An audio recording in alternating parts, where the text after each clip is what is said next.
Alright, time for what will be a rather odd session, and you can already see that this is going to be an odd one. Today we will not quite be doing Fuga. Um,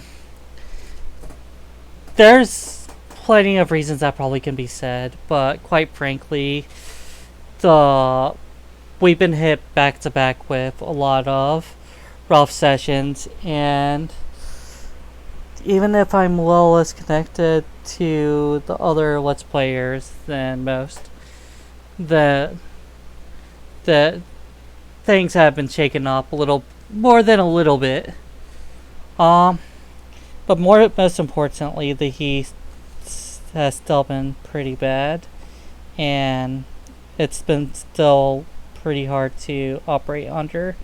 So this is basically a session to try to get breathing room, but not leave you guys hanging out high and dry. This is Laro again, and today we will be going over our mindset.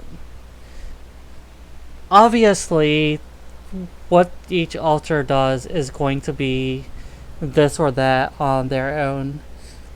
We're not perfectly coordinated, and honestly, it's up to you to make what you will of each one's particular proclivities. But if you noticed an underlying consistency with our planning, where we seem to anticipate a tradition of sorts, yeah, we do. We have a very blatantly organized approach.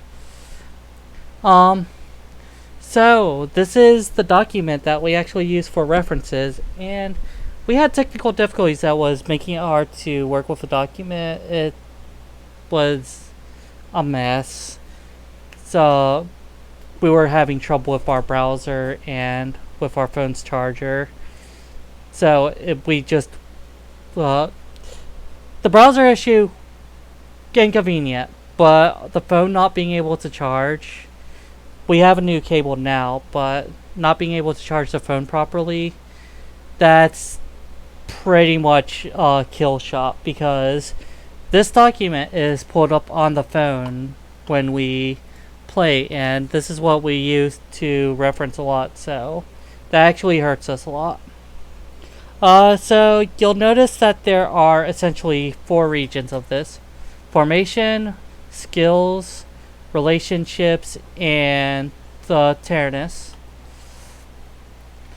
We match characters in pairs to make sure, one, they don't have the same color, and two, we try to have some kind of reason that we want to pair any two characters up.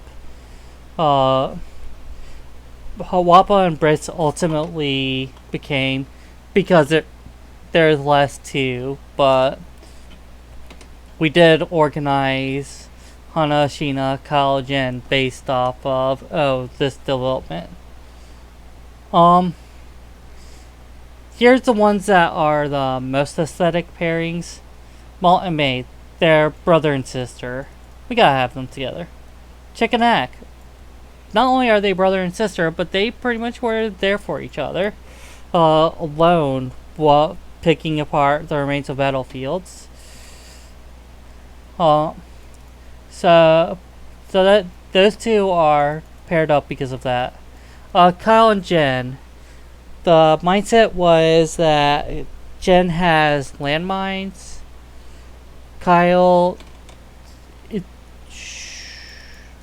I don't think we had the airstrike that early in, but what came to mind with Kyle is that Blues handled air, and Kyle would be pretty good for covering the skies. Basically, do we have to deal with land enemies or do we have to deal with air enemies?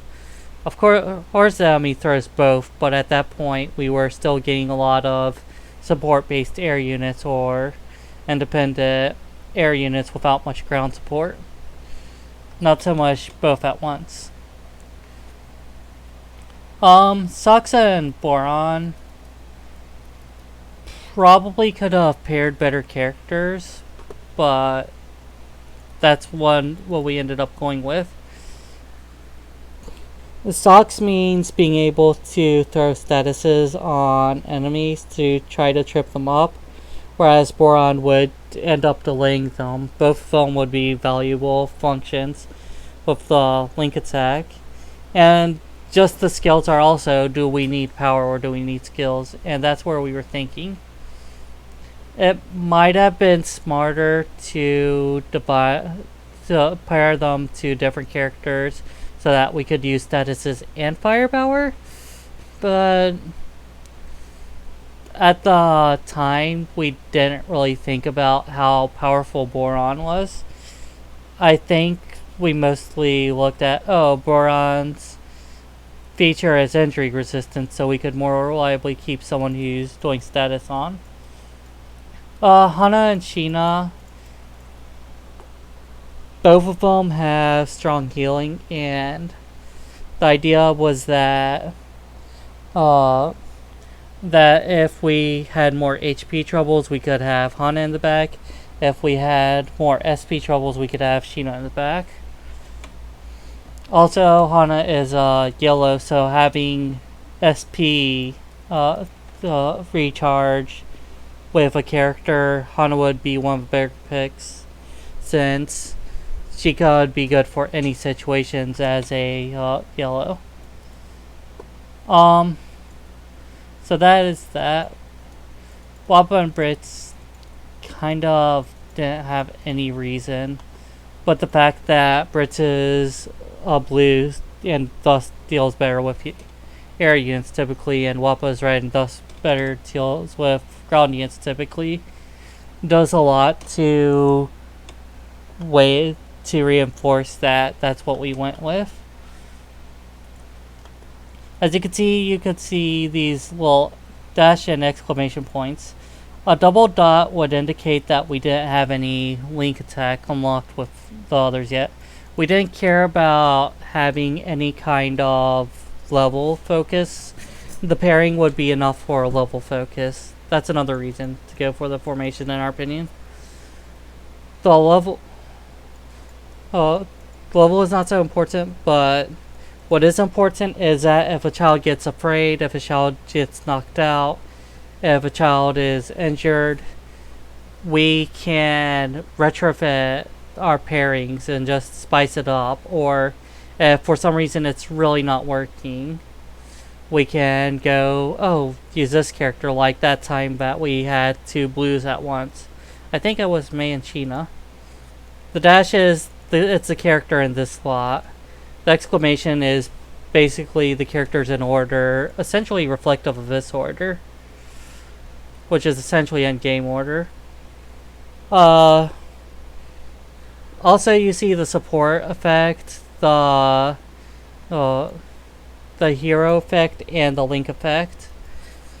We noticed very early in that the character in the back has a prefix such as brave or weak or heavy, and that would determine the secondary effect, with the primary effect being an AoE attack. That's of a color that the lead unit is doing. The naming convention on the second part is determined by the color of the leader, not the particular leader, whereas the support part of the naming is the particular support, but not their color. But it really just comes down to that simple. Skills, pretty much halfway through or so, we started to record skills. We recorded the cost, the name of a skill, and what they do. We've tried to keep it up that way we could quickly, because we noticed, here's the only reason we really did it. I need a character who can do this. Geoflare, does that affect every unit or just land units? Mystic Veil, what's that do again? Well, is this skill worth it? Oh look, it costs 15 to use Overload. Maybe it's not worth it for this situation. Being able to look at that was very valuable for us. It doesn't get referenced as much as you would think, but I think you guys have heard every now and then. Hold on, what would be a good skill for this? The biggest thing is that as you play the game, you'll get the hang of it in general. And here's finally the last one, the Tyrannus facility upgrades. A small error with this is that we imply that upgrades can go to 25, but I probably could double check it, but the workshop's max level only will raise it to level 20. Whoops. And level 20 is the highest level any facility goes. The other facilities seem to be, as a rule, maximum 5. We are recording this so that in the future, if people want to play, especially with the second Fuga game coming out, well, hopefully when people go and play and they want to look up, hey, what materials do I have to think about here? How much steel did I need? What do these crystal shards go to? The game's tooltips are helpful, but getting the specifics in front of you when you need it has been valuable. We very much utilized it. There does seem to be a small recording error on the armor section. We're going to have to find a way to get this information from the earlier levels before we really started. We do have notes about the timestamps for the upgrades. Usually we can get fairly specific ones, but sometimes we go out with like start of a stream or end of a stream. That is it for the document overview. And now to try to look at the game itself and kind of give a look at how we're feeling about it. First of all, with the ammos. Yes, wide ammo, piercing ammo, risky ammo, those are good. There's no reason to say they're not good. Well, most of them. Risky is a status effect that basically only about one or so character can actually afflict. Off the top of my head, that's only Tack, either Tack or Chick. I think only one of them can do risky status effect with abilities.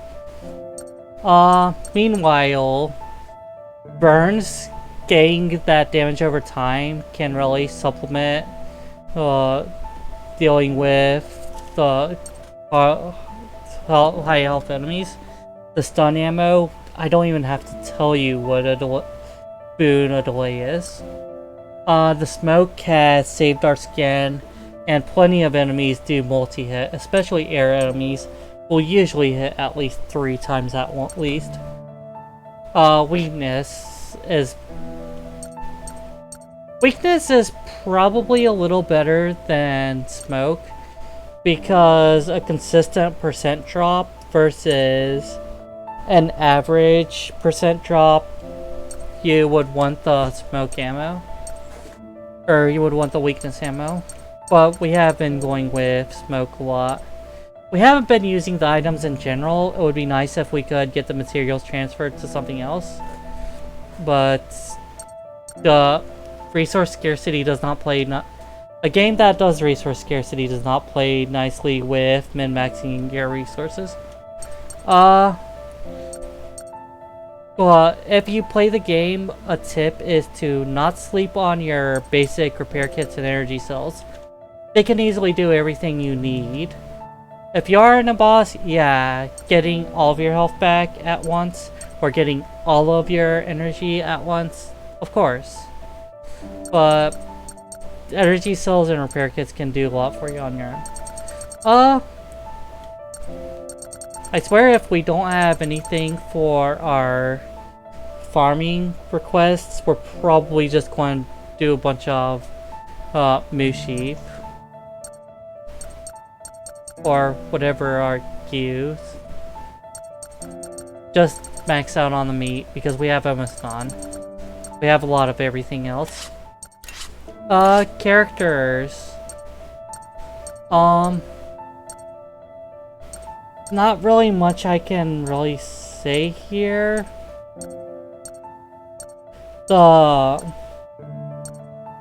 You do kind of get a feel for the tendencies of the characters. The reds tend to lack a lot in speed. The blues tend to lack a lot in attack. Luck is something that seems to be for everybody though. Yellows are just good at not having any issues in general. Characters don't seem to quite get their skills quite evenly. We could swear that some of these have gotten them a little faster and slower. But if it's not exactly, then it's really close on when they get on the frequency of getting skills. Moving forward with the Tyrannus, we're probably mostly going to do the workshop and the weapons and the whole and the reactor. That's going to be the most important one. Farm, you get enough from the farm as it is. The mess room, the lower level recipes can still be valuable. The garden cube pen, they're just part of the farm. The workshop needed to get your weapons up. Dormitory, we already have it maxed up, but hopefully you don't have too many injuries. Late game dormitory is a good one to make sure to get high. Scrap fishing seems to be progress gated.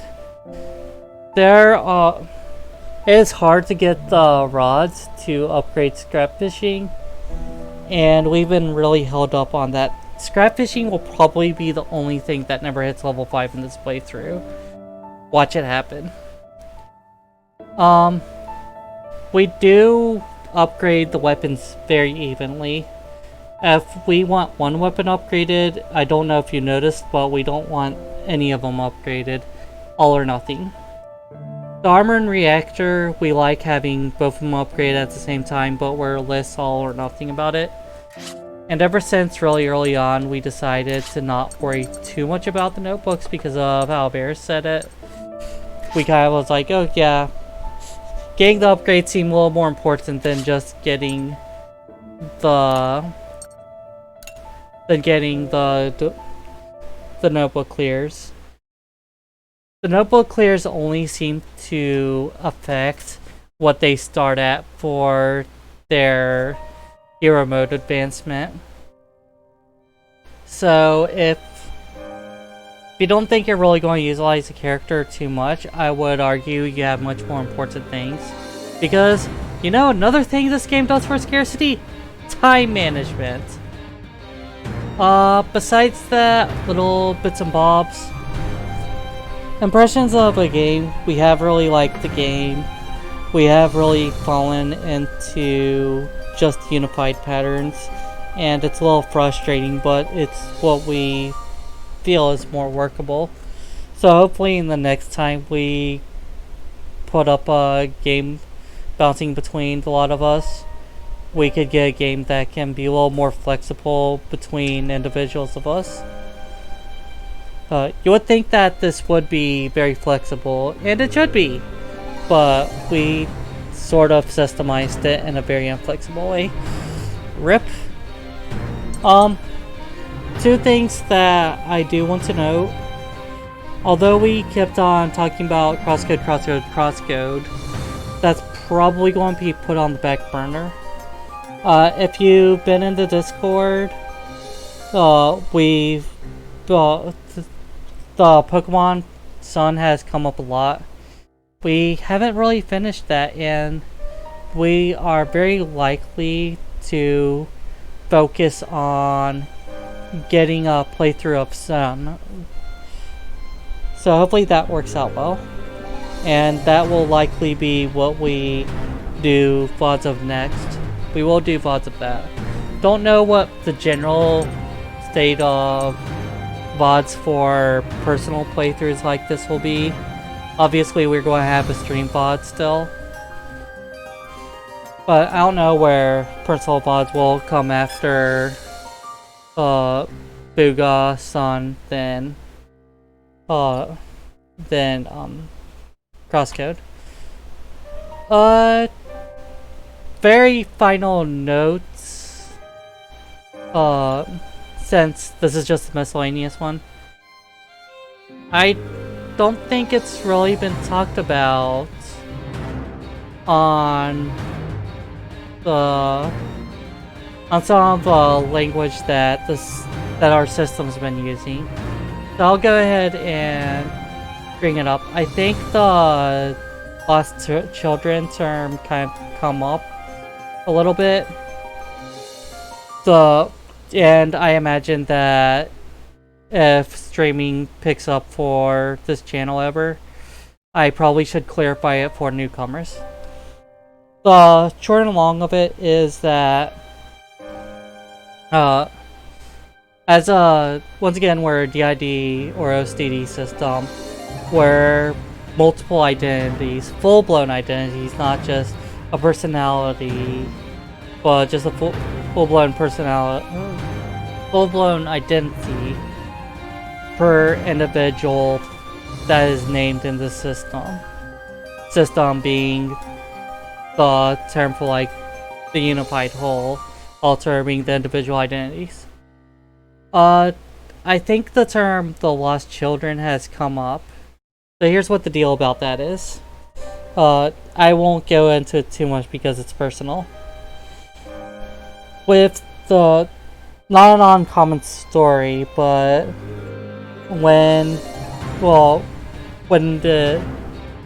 we kind of had an idea of what we were at first, but we kind of didn't understand that we were a system properly, with what's been put out as multiple identities outright being what we are.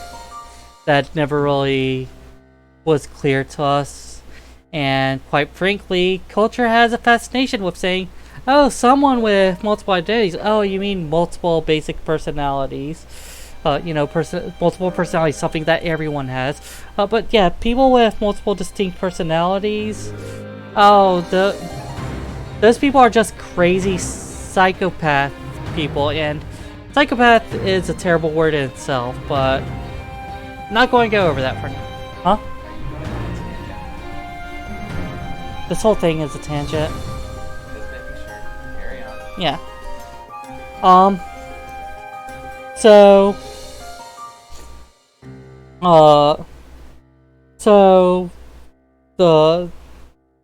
to say the least, it hasn't been a cheerful kind of environment.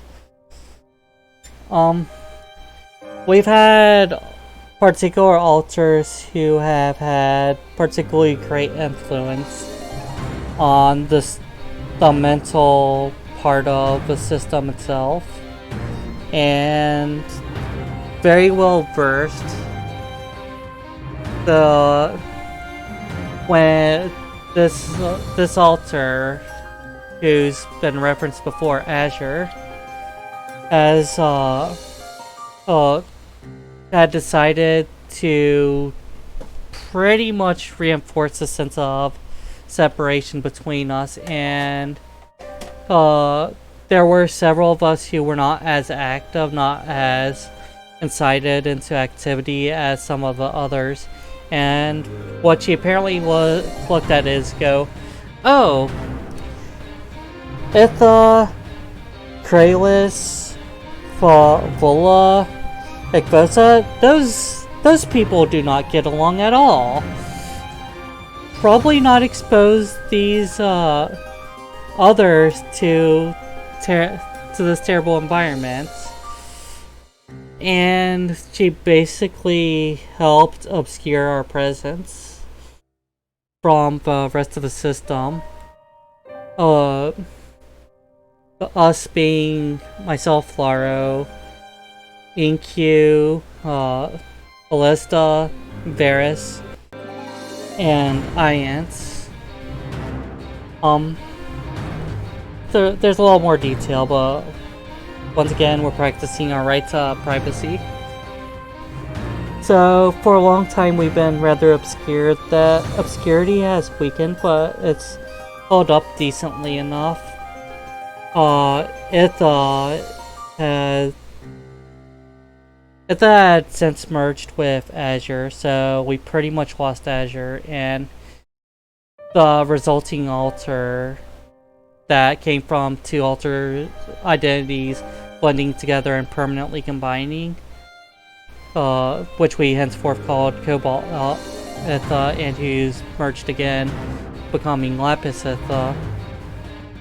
That alter kind of had a sort of jumbled up memory, kind of remembering us, but she didn't actively seek us out.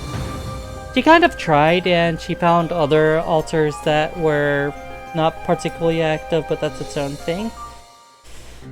And we were alters that have been from way back in our childhood, who have not been reconnected with reality or the greater whole of the system. So eventually another alter, Dales, ends up splintering off from one of the one of the more quote-unquote mainstream alters, and she ends up interacting with Varys, and that makes rough situation worse between Lissa and Ias towards Varys and Dales. And that increase of activity is pretty much what dealt the final blow to that obscurity. So, seeing these alters, the 4 of us, now 5 of us, who were pretty much in the system, but not really part of the system for so long, lost since childhood, lost children, that's where it comes from. And that's actually what made the rest of the system go, you know what, you guys would be pretty good for this playthrough, and it's also kind of the draw that got us interested. We feel kind of out of place still. We've only recently reunited, and it feels sort of loose kinship that you have these children who are extremely badly displaced, and they're trying to make the most of a rough situation. The system's calmed down for us, but for these characters, the beacon system hasn't treated us badly, but the fact of reacquainting ourselves with reality around us outside of a mind has been rough, and just that loose sense of relation. So that's the context for this whole thing.